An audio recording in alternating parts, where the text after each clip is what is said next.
welcome to the Accra Sports Stadium. It's a venue for the game everybody's been looking forward to on the Ghanaian football calendar. It's the biggest game. It's a 7th outstanding Ghana Premier League game between the defending league champions, Accra Sabok, and the current league leaders, Kumasi Asante Kotoko. They are bitter rivals in a game that officially will wrap up the first half of the league as the round of 17 round of matches were cleared last weekend. All is set for this game here at the Accra Sports Stadium. It's Sabok versus Kumasi Asante Kotoko. My name is Nana Dakwa Jesse, together with Astro Philip, one of your commentators for this game here in Accra. It is here. The big one is here. The big game is here. The game that many have been looking forward to see. It's here. And when you talk about saving the best for the last, there you have it. It is going to be the last fixture to round up the first round of the season. And it's going to be Hearts at home to Kotoko. And the game asks two questions, one each for either side. The big one for Kotoko would be a question about their title credentials. And for Hearts of Oak, it's a question about their title defense. Now and then.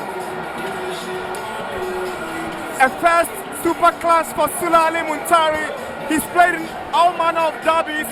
That is the squad of Accra Sabok. 3 changes to the team that drew with RTU last weekend. Kotoko Jr. comes in to replace Isaac Mensah. Someone who goes to the bench, his place is taken by Muhammad Al Hassan, and Robert Adesowa takes the place of Caleb Amankwa with a free year of being Jr. leading the attack for the Phobians this afternoon. Yeah, it's a 4-3-3 on paper, but I think it's going to break into a diamond. Maybe Muntari is going to set in behind Obin Jr. and Barnier. Glasson Awaku, Salim Adams, and Nuruddin Aziz will be the midfield 4 if you like. But it's interesting to see how sharp Mohamed Al Hassan and Adesowa would be on the back of their recent injuries. For Kumasi Asante Kotoko, Coach Prosper Nategum also made 3 changes to the team that won last weekend at the Babayara Stadium in Kumasi. George Infege has returned to take the place of Samuel Boateng.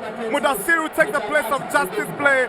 And the suspended Imoro from the previous game comes in for Patrick Asma. So the top scorer of Kotoko and the top scorer of the Ghana Premier League, Etuga, is welcoming back his compatriot, whom have gotten the trust of Prosper Nategum in recent times for the Porcupine Warriors. Yeah, it's a very strong Kotoko lineup, 4-3-3 as you'd expect. And the powerhouse of the team, which is the midfield, is where it would be. Kotoko would need to click for them in Sharif, Mudasiru, and Lamte. These 3 players have been superb in the way they've gone about their duties in midfield areas. And as for Etuga, all of us know what it's all about. It's got goals about him. Hatsabok and Kumasi Asante Kotoko. There we go, game underway here in Accra. It's Kumasi Asante Kotoko, Sharif Mohammed with a long one inside. Here is Dixon Afuakwa. Kumasi Asante Kotoko. There we go, game underway here in Accra. It's Kumasi Asante Kotoko, Sharif Mohammed with a long one inside. Here is Dixon Afuakwa. The attack gets the ball away from the area of Hatsabok. Here is Obin Jr. Lovely control on the left foot. Good back you from Barnier. Here is Awako. Brilliant save from Danlad Ibrahim. It's a corner for the ball from Richmond Atta to begin with. And Obin Jr. did well to find Barnier. Glasson Awaku offers support to Barnier, who finds him as well. Drags the ball. Glasson Awaku finds Sule Muntari. Back to Awaku. Good play from Hatsabok. Awaku with a lovely ball to Obin Jr. Danlad Ibrahim comes out. Obin Jr. makes the final contact. Kotoko and Hassan Awaku swings one in, is headed away by Afuakwa. Fatal gets the header. Muntari! That was a chance. That was a big chance, and Kotoko couldn't clear the lines. And Fatal's header, it's the ball is all over the place, and it's a big chance. From Kotoko, here is the Japan, and he beats Ado to it. Here goes the gangling right back. It is the Japan with a cutback, well defended by Mohamed Al Hassan.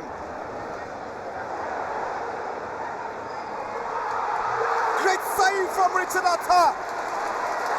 Nearly. And it's a Japan. It started from the poor clearance from Adesowa, and the Japan is trying to pick out Afuakwa on the far side.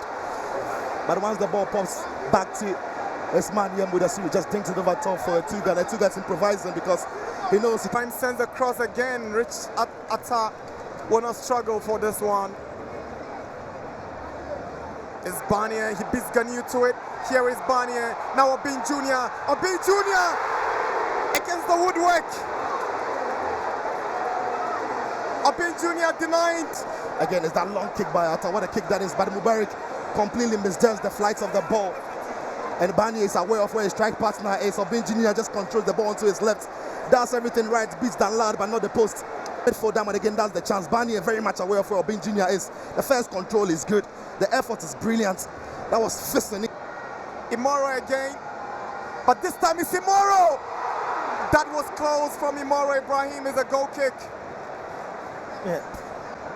Yeah, the wall didn't jump. It didn't jump. You see why Atta had something. And that defending from Gani was fantastic. Here is Afuaka up against Patel. He goes past Patel. Afuaka goes for goal into the side net. But that was self for this pass from Afuaka right there in the box. Lovely footwork. Just threw this man down. The two guys just can ask Madas, but his attacking quality will be needed. Japan goes down and low. He finds Etuga, the Cameroonian, to the near post, and is weak, is feeble. They can't beat Richard Atta. Yeah, it's quick thinking Etuga again, always on the move. With Muntari closing down and narrowing down the angle. Danlad. Now here comes Lamte.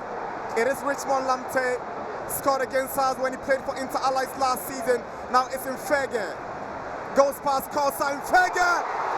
Goalkeeper Richard Atta to the rescue of the Phobians. Offered him an option down his right. Infege one-on-one with Kosa down well to get past this man, and he's trying to squeeze the ball into the near side, but Atta sees it all the way to the score blank. Has to be disappointed because they've created a better chances. Kotoko have had flashes. Here is Awako. Now Daniel Friabania. He goes down in the box. An appeal for penalty ignored. Yeah, that is Bani. Awako did well to find him.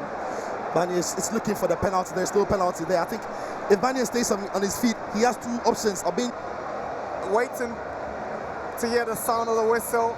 Yes, Rustum Senogbe, whistle. League champions, Hatsabok, and the current league leaders, Asante Kotoko, and it's the Phobians who gets us going for the second half. Here's Asma. Now Infege.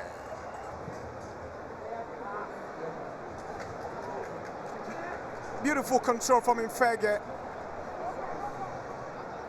He beats Mohamed Al Hassan to it. Asma's cross! And Etuga can't find the range. Yeah, it's poor defending by Hatsifuk because Mohamed Al Hassan has been drawn into the wide area. So once the ball gets into the box, look at Etuga who holds his run on the penalty spot area. Should be doing a lot better. Now here is Infege. The Cameroonian is up against the Hazabo captain Fatau. Now Patrick Asma. Kotoko coming close. Lamte's ball is straight to Richard Atta. Kumasi Asante Kotoko causing problems for the Phobians. And it's cleared away by him to play for the under-19 teams. He's got a brilliant whip on his deliveries, Asma. That's the other chance there. Asma again is picking out Lamte, who's arriving late into the box. And those late runs into the box are always dangerous. And that's why you need your midfielders to be doing a lot of those late runs into the box. And once Lamte arrives, elaboration. And Ansaboche calms down things for the Phobians together with Kosa. And Kosa in trouble. He gives away possession. It is Infege. Now Lamte. Lamte! Great save from goalkeeper Richard Atta to deny Richmond Lamte for the... It's what I spoke about, the hard press from Kotoko. Infege does the right thing here. I was wondering if Lamte could have gone with the first time about it, controlled the ball. Atta who only momented. To Kosa, goes past Isaac Opon. He's fouled, get the free kick, but it should have been advantage for Hatsabok. And Sapocho with a decent effort just went over the bar. That would have been special. But as the ball left the boot, it's always rising, always rising, not dipping in time. Game set to produce, no winner, and there we have it. The biggest rivalry in Ghana football, the biggest game on the Ghanaian football calendar. The fixture everybody had been looking forward to has come to an end, and it's the league leaders holding the defending league champions to a goalless drawn game at the Accra Sports Stadium. Full time, Hatsabok 0, Asante Kotoko 0.